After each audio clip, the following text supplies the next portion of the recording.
Hi church, I'm Russ Peterman, and I wanted to take a moment to invite you to join us this Sunday, October 30th, at University Christian Church, because it's going to be a big day, an important day in the life of our congregation. For the last several weeks, we've been dreaming about renovating our historic building to be more welcoming, to be more inviting. We're calling it the Cornerstone campaign, and we are building on our great legacy with gratitude for the sacrifice of those that have come before us. It's now time for us to look forward, for us to dream and to plan for the days ahead, for the next generation, and for the generations after that. One of the most frequent questions that I have been getting during this campaign is, how do I process how to give to this campaign? How I support the vision? How do I ultimately decide whether as an individual, as a family, how much should I give?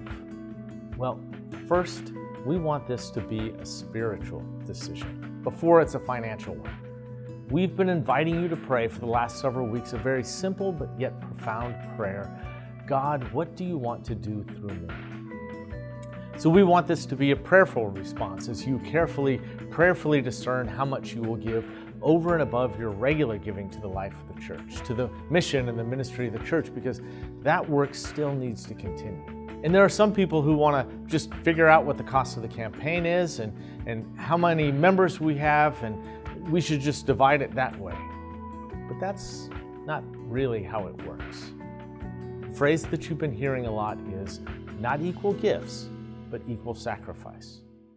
Because we know that household incomes vary across our church family, and we know that pledge amounts should reflect that. But what we can all share in is a willingness to give sacrificially to make the Cornerstone renovation project a reality. There's this great story in the Bible about a woman who gave her 2 coins, the widow's mite they call it. And it's the smallest offering talked about in the Bible, but yet it is the greatest example of generosity. Not equal gifts, but equal sacrifice. On Sunday, I told a story about my friend Terry, who several years ago, when he and his wife were just starting out, their kids were really young, and the decision they made several years ago about the commitment that they would make for their church's capital campaign.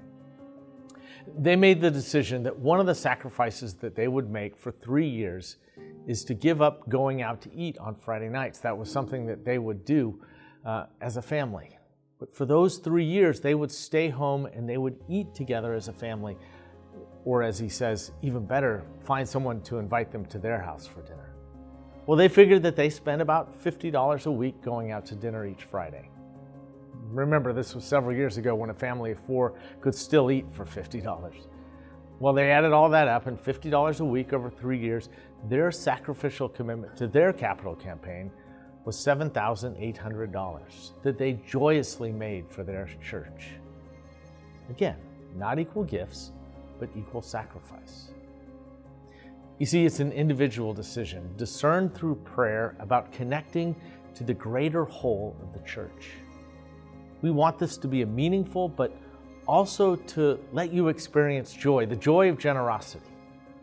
Paul says in one of his letters, don't let anyone give under duress, because God loves a cheerful giver.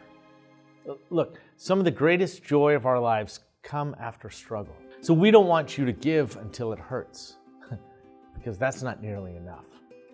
The invitation is to give until it feels good, until it brings you joy. So this Sunday, October 30th, we will all be invited to make our commitment to the Cornerstone Capital Campaign. A 3-year commitment that can be paid over 3 years, over and above your regular giving. As I said, it's going to be a big day. There'll be brunch served after every service, so please make plans to be there, because we need everyone here. We need everyone to make this project successful.